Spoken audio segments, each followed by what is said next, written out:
in all the excitement of the new building coming towards completion, and I have to say I'm totally kind of blown over, because 3 weeks ago there was nothing there at all. 2 weeks to put the mezzanine up, a week into the first part of the main room, but it's virtually done, and there's the second room to put up, and then all the finishing in both rooms. But kind of just flabbergasted as to how it's worked out. I mean, I've had some amazing comments of support, and also a couple of comments that are a bit like, oh, you must have won the lottery and that must have cost a lot of money. Yeah, it did. And no, I haven't won the lottery. And this is what I've been planning on that budget for the last 3 years, really, since I knew I had this project money. But it's not as simple as you think. It's not just like, oh, you've got tons of money, chuck it out. I will be down to like my last money to run on till next spring, till I get my grant back in, and till I get my VAT back in the business. That's just how it works. What I would say to people is I am grateful to have so many people out there supporting it, and the vast majority are give me nothing but support. And the other thing I was going to say was I'm also kind of humbled by it all, which is always kind of how I've been, because I think the minute you stop being humble to what you're doing and sharing what you're doing is when you shouldn't be on YouTube. So I'm kind of consider myself extremely fortunate to be in this position where I will very soon have a pretty much state-of-the-art honey extraction bottling unit, not high-tech bottling machines, just bottling on a small level for, you know, an amateur professional's kind of size. So I'm really grateful to be able to have that experience in my life. I wake up in the morning and I think I'm lucky to be able to get up to do this, to be a beekeeper. I'm lucky to have the things that I've got, and I will fight tooth and nail to bring all those things to you, to show my experiences of what I'm doing. Getting back to reality, what I did pick up on one of my comments, someone said to me, well, what about the bees? How are they doing? And I'm like, yeah, you've got a valid point. I am so guilty of getting absolutely sucked into what I love being part of. And even though I'm not the boss of the guys doing the build, I still can't help but interfere and keep an eye on things. I mean, we had one guy the other day who was doing some finishing for the mezzanine, and the existing guy who'd been there all the time saw him starting to drill into the ground, and he like yelled across the garage, "Stop!" And I looked up and went, "What?" I was hacking out concrete at the back, and there was this silence, and he nearly drilled in deep enough to clip one of the underfloor heating pipes. Now that might sound ridiculously lame, and is that all it was? But when you've created a project that I've done, and you've managed it all the way through, and you've had to tell people, all these morons that don't get it, do not drill into the floor, when you've had to tell them all that time and then get to this point of the project where we're very nearly finished all that, and it nearly happens and it nearly gets drilled into, I can't even begin to understand how I'd sort that problem out. The problem is if you do damage the underfloor heating pipes, technically you're not allowed to join it and then reseal it. You have to have a permanent place and then create a visual trap over the top of that hole. And I know there's ways of doing it and we could get around it, but it just adds another load of shit to sort out at this stage in a project when, to be honest, I am kind of nearly done with it. In other words, I am tired of this project. I want my house to get back to normal. I want the building finished. I want to move in there. And I'm not ungrateful, as I said, but you've got to understand from my point of view, I've been doing this project for over 2 years now, and it becomes exhausting. So where am I with my bees? I am late, very late with 2 complete apiaries. I still haven't pulled the honey off it. I'm on there now to go and pull the honey. And then immediately after the treatments go in, it's very late, but don't forget we are 2 to 3 weeks later here than a lot of people in the UK. And generally our brooding goes on till the middle of October, which is like great. So what I'm going to do, as well as I have been doing some vaping, not as much as I should have done, but I am going to take the opportunity as soon as I can to just do a couple of vapes on every apiary as soon as we get a calm period. We have that today, but I've got to get this honey off. I put the clearer boards on last week, and I hope that I haven't blown over in the gale we've had. That is always a challenge, and also I want to get the honey off because the ivy flow's starting, and I don't want ivy coming back into the hives. I mean, if you just said to me in the summer, you better watch out because you better get your honey off because the ivy flow's about to start up, you know, in September. Like, don't be stupid. Our honey's off well before that. Well, in most cases it is, but there are always 1 or 2 apiaries where it actually isn't. So the truck is back up and running, absolutely great. Quite an expensive repair that was, 500 odd euros for the parts and a bit of labour. But the guy is a really nice guy. I've known him for over 20 years now, and I know that I can take it there, and if he tells me he can fix it straight away, he will. And it was just a matter of getting the bearing and changing it. But it's quite a big bearing in the front of the truck, and it's on a huge pulley that does all the alternator, the clim, what we call the climate control, you know, all the aircon, all that stuff. And it's not a timing belt, but it's still, we change the belt as well. So we have a nice day today. The weather tomorrow is pretty pants, but no rain. So I've got a little window next week, looks like, to finish things off, and I'm super pleased because I don't have to really be on site anymore. I know the guys. I'll see them in the morning. I've got a little bit of work to do there tomorrow just to hack out a little bit more concrete if the weather's pants. And other than that, I'm in the veranda extracting honey. I've got a shitload to still extract, which is good news. And I'll have a shitload more today, another probably 30 supers today that I'm pulling off, which is absolutely brilliant. So all this is good news. And what you have to remember is, in building projects, they sap the life out of you because you want it to be done to your level.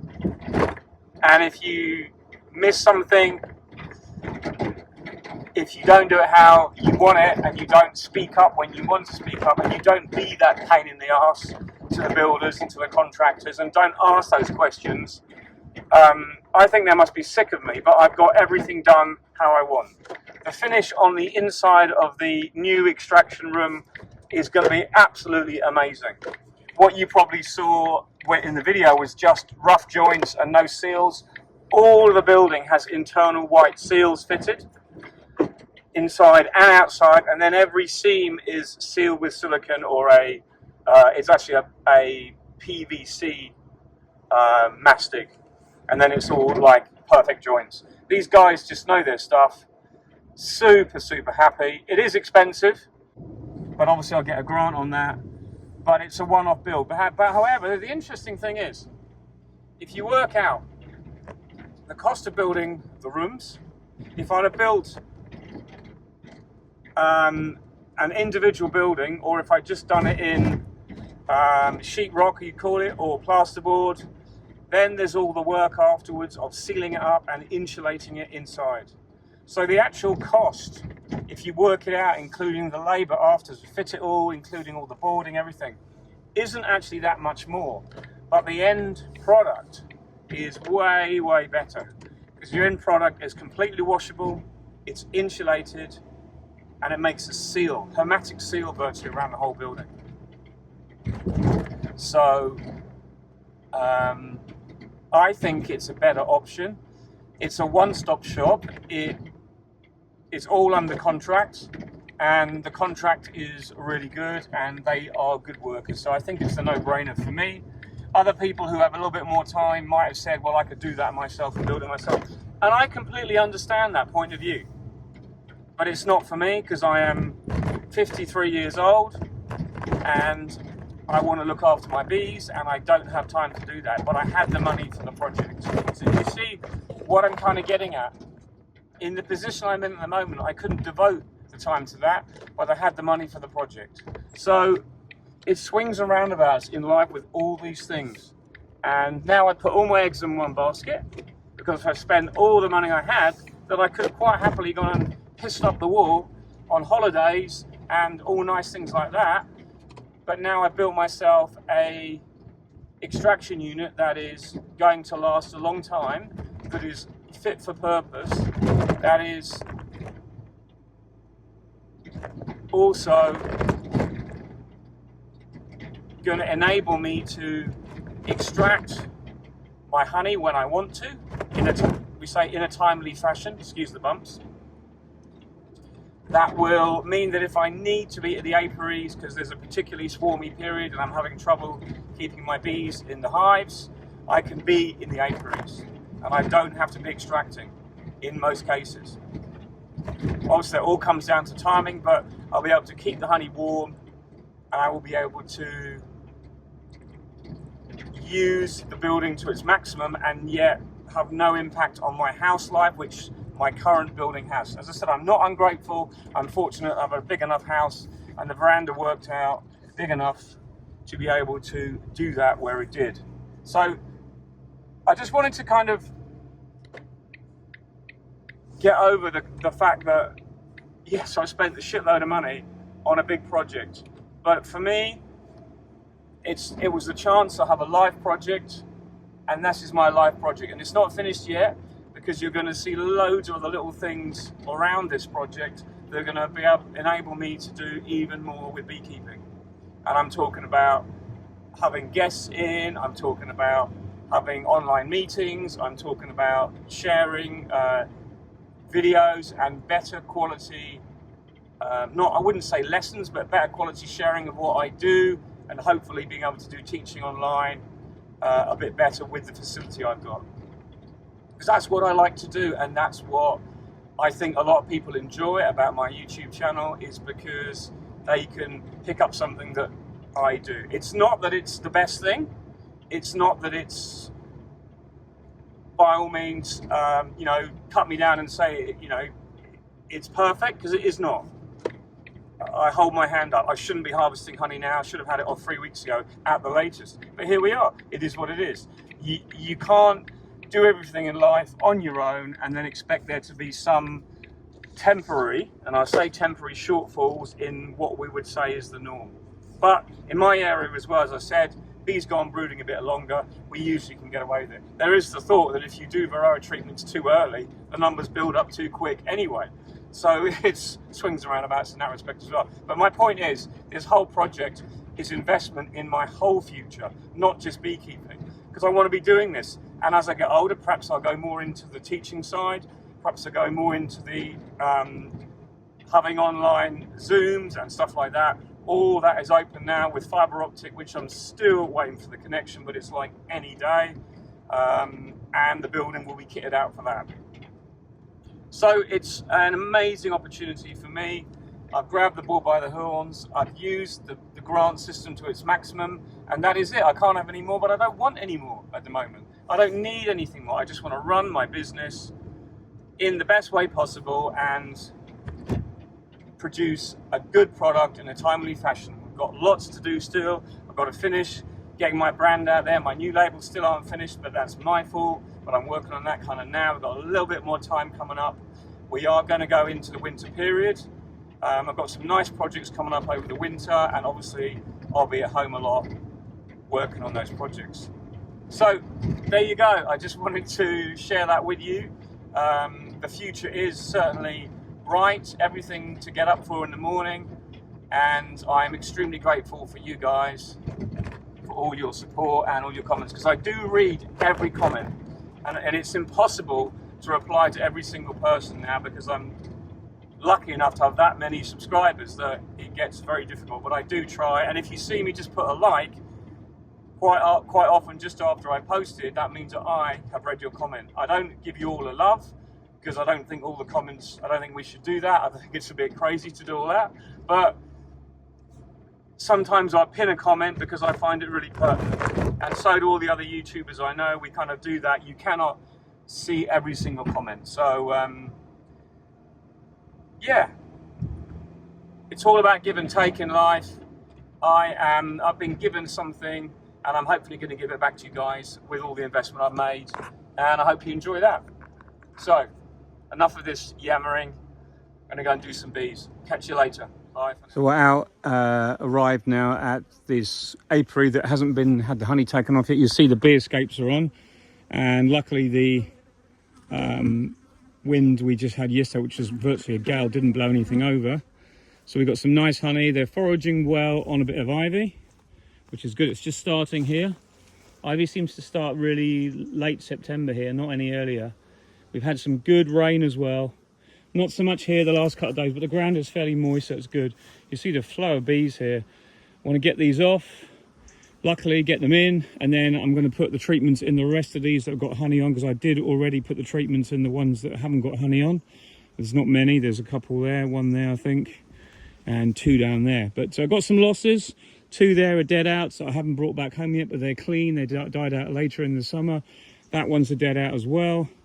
I think I should be more transparent sometimes, or just make the point. And it's not that I'm not telling you, it's just that I'm not hiding anything. It's just that sometimes we don't actually have a chance to actually remember to say, oh yeah, I've got this loss and that loss. We just get on, we always concentrate on the positive.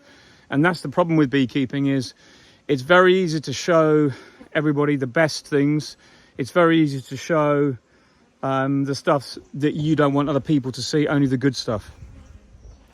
So I kind of, as you notice, I'm a bit reflective today, but I suppose I am, because here we are, sunshine for one day. This is what beekeeping is all about, be able to getting out when the weather's good and doing what you've got to do, and know that when you leave here in about an hour, the honey be off, you've got some honey, you've got enough, and your treatments are in, and you've done everything you can. And I've got feed as well to feed all these guys, which I managed to organise just before. So that's good. So these are still having a one-to-one, because that's what I've got left of. And we've still got, I'd say, probably 5 to 6 weeks of brooding. So it's plenty of time to make a new brood cycle with the bees we've got. All we need is a little bit of decent weather, a few days like today.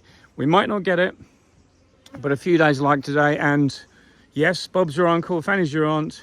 Your bees get through the winter. Hardly any winter losses last year, but I think I did set them up a little bit better than I have done this year. But as I said, that is the problem with the building. That is the problem when you are working so much. I could have actually done with doing the project starting in 3 weeks' time. In other words, about next week, 3 weeks later. And that would have probably been better, because I would have got the honey off before. I started to get lost in the world of micromanaging the project. But, you know, I mean, I wish all my hives were like that one. Just, you can see why, because it's got a huge population. And the others have got smaller populations, but that's the one that's foraging really hard. Still, that's something to work on. It's something to work on to get all your bees as good as all the others and keep them all even. I can actually smell ivy as well, which is good. So, yeah, excellent. Oh, I've just made a mistake. Look at this. We have a pond. This is the classic thing I've done as a beekeeper. I've left the roof upside down because I thought I would be coming into it sooner, and I didn't want the bees to rob that super out. And what's happened? Lovely roof, wood, now full of water. But it should be okay, because it's been well painted, and then I'll flip that around and it'll dry out. But see, not all perfect by any means. We're full of mistakes, but it's important. My point is, it's important to point those mistakes out, because I tend to do it all the time. Still, let's get this honey off. So I just pulled this honey off, 4 supers, but 3 actual full supers. The bees are a bit grumpy today, but I wanted to show you this. Now this is interesting, and it's very good news. A fairly good sized colony here. 1, 2, 3, 4, 5, 6, 7 frames of bees and brood, or 8 frames of bees maybe. I'm going to have a little look inside in a minute, but I just wanted you to see this. And this is what is good news. Okay, we're pretty sure we got a flow on, because look at the activity, look at the pollen coming in there. That's ivy pollen. Let's dig out a frame and have a look, because I want to see how much brood there's in here. So we're going to pull that frame out in a moment. It's going to give them a little smoke, so I know where to put my apivar strips.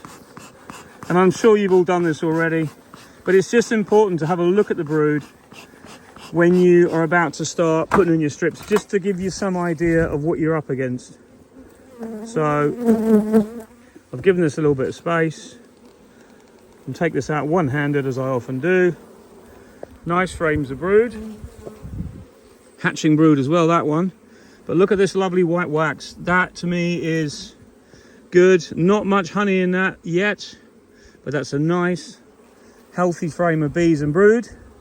Some nectar there in that corner, and I've got nectar with me. And see, look, there is space that side, or you can see there, that's not full at all yet. So I'm going to feed this one as well. In fact, I'll probably feed them all standard, but I just wanted to see where the brood was.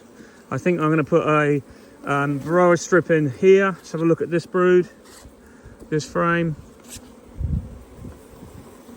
We haven't got brood on that one, but we have. Let's have a look. We've got a chink of sunlight there just at the right time. That's full of eggs and bees and brood. Perfect. So those eggs and bees there will be going into the winter of my clean bees. So this is why I want to clean those bees now. So I'm going to put a strip of apivar in there, in that one. And I'm going to put a strip in probably this one. I just want to see how far the brood extends to this side. Let's have a little look here. This is what I do. It's not warm. I can feel that cold breeze. We've got another gale coming through tomorrow, but after that we should have, look at that brood there. This is brilliant. This is a nice queen. I'm pleased. I had a quick look in this colony to see where we're up to with it.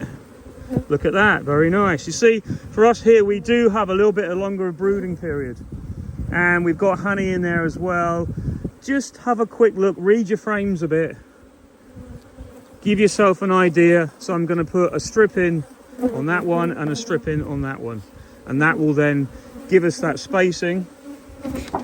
They're not happy, the weather still isn't nice, it's a bit cold, but we can get this done now. So I'm going to get this strip in, but at least it shows you what I'm doing, and it should just give you an idea. Don't be afraid to have a look this time of year if you're gentle. I don't think having a look to get your varroa strips in is anything detrimental. It's only positive, because you get better treatment of your bees, and that's what's important this time of year. You want clean bees going into the winter.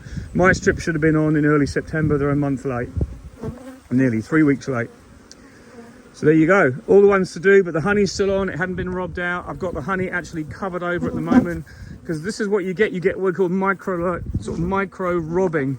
So I use a couple of spare clearer boards till I get the other ones back off here, and also I can use feeders, but the bees can't get that way because I reverse the clearer boards. So you've got some frame covers, and it gives me time to then put all the treatments, as I said, so I can leave this apiary with treatments in and feeders on and feed in if they need it, and the majority will need it as well. But the ivy coming in is fantastic, because that's fresh pollen, that's bees being made, that's brooding still and continuing. Pleased. Nice looking frames, lovely to see this white wax. That's new and good. Nice colonies. So, nice lot of honey on the truck, coming down the line. All those ones up there are done, ready to be fed. Honey off. 16 supers there, looking nice. It's not all full, but pretty good. So I come to this one, nice strong colony. And look what these are doing. And you can probably see this really well in the light. They're all fanning. So two things. First of all, the supers are still full of bees. So I've just pulled off the bee escape, and it was the right way around. And I thought, well, that's my problem. So either it's one of two things. So the queen is either up in here and they won't leave her because she flew when I was putting the bee escape on, or the colony is queenless. Anyway, for the whole colony, not just down below, and the bees aren't being pulled down. So I think what I'm going to have to do is take these bees, shake them out one by one. I don't really want to have to come back later. I'm going to go through here and find out what the problem is. So I'll get back to you in a moment. But you can see that fanning. Something you don't often see this time of year. The bees are trying to draw that queen back down, and I bet you she's up in here.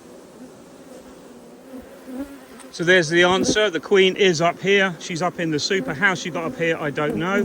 There could have been a hole in the queen excluder, and she could have been up there at the end, or she could have just flown out and gone back in as I was putting it all back together. But that's a good result, because it means that we have a queen in this colony. It shouldn't lose its way over the next few weeks and get ready for the winter. So I'm going to shake all the bees out of this super. There'll be a tiny bit of brood I'm going to lose, but it's not a great deal. Most of it's hatched out, so hopefully we've still got a queen up in here. I can't see any eggs, but maybe there's eggs in this bit. But the scenario is that's what it was. It wasn't queenless. And when there's a queenless colony, sometimes, even when you try and put a bee escape on, they don't all come down because there's no reason to come down unless there's a flow on. And there is a flow on, but obviously the queen is up here holding them up into the top.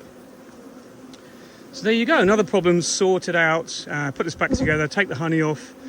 We won't be able to save the brood, but there won't be much anyway by the look of it. But we'll get that queen laying down underneath. I had a look, there's not a single egg underneath. And they're trying to backfill with some honey just coming in, some nectar just coming into the bottom of the colony down there. So at least now we've got this in time. It's a great time to put treatments on as well because all the varroa is going to be leaving with me.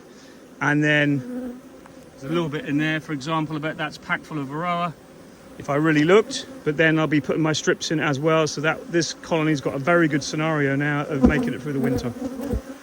Okay, so this one is shaken out now. That queen is now hopefully, I didn't see her, underneath the brood. All these colonies are good. That's very small, but on one side, so I'll come back later and re-centralise that. And I think they'll be all right. They had a strip 2 weeks ago when I started to work through these and I made my last nukes. So hopefully she'll survive. I could give them an extra frame of emerging brood next time I'm here, and I really should have done it today. But we'll see how it goes. Dead out there, 2 dead outs I haven't done anything with, but I've closed the front off, going to collect them up. 1 shake out to do there, but look at the passage of bees. They're really working well on this, on the ivy today, really well.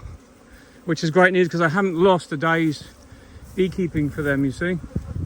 And yep, see, this is how bad a beekeeper I was in the spring. You see how they built all this comb and I still haven't cleaned it out. When I come round in the autumn and take off the feeders, that will all get cleaned out and I still may give a pollen sub, I just don't think it's necessary. Because meaning what I do is often I put a pollen sub on and I'll invert the feeder to give them room above the brood nest. And I'll leave them inverted all winter. But I don't think there's any real necessity at the moment. Let's see if they build comb into that as feed. It does give them a place to decompress. They do get so full some autumns. So look at that passage of bees, absolutely fantastic. Obviously I've got them all riled up, but the weather for the first time in 3 days is much warmer and the high pressure has returned. Just for 1 day, it's like a transient high pressure coming across us and the bees are really excited. So it's good news. We've got a good 19 supers there. Pretty happy with that. They're not all full, but there's some good ones amongst them. You know, it is what it is to get that honey off this time of year safely and get it home and get the treatments all in, which all this is done now. So I'm leaving this apron. I'm just about to put the feed on, do the shake out, and then that is it for this apron. I'm off home then to unload this first because it's just easier to unload it. And that'll give me room because I've got another apiary with about 12 supers on. So it gets a bit difficult on slopes, but I've got my feed and get that on right now. And I've marked the ones with twigs in the top that need a good feed, and I've marked the other ones to just give them a splash, a litre or so, just to help that stimulation. I like them all to have thymol. I really feel it does help against nosema for the winter, so they'll all get a thymol treatment. All my colonies and all my apiaries get a thymol treatment. Then I've got to go off after, if I get time to then feed all my nukes again, because they're all light as a feather. That's just the way it is. The ivy's only just starting, so the ivy will make a good contribution to the feed this autumn because we've had some rain this year instead. We just need a few good days, and it's surprising how well the brooding continues because of the ivy. Riled up bees, but it's a good thing. We have bees. We've still got good looking bees this time of year. I am happy. Catch you again soon. Bye for now.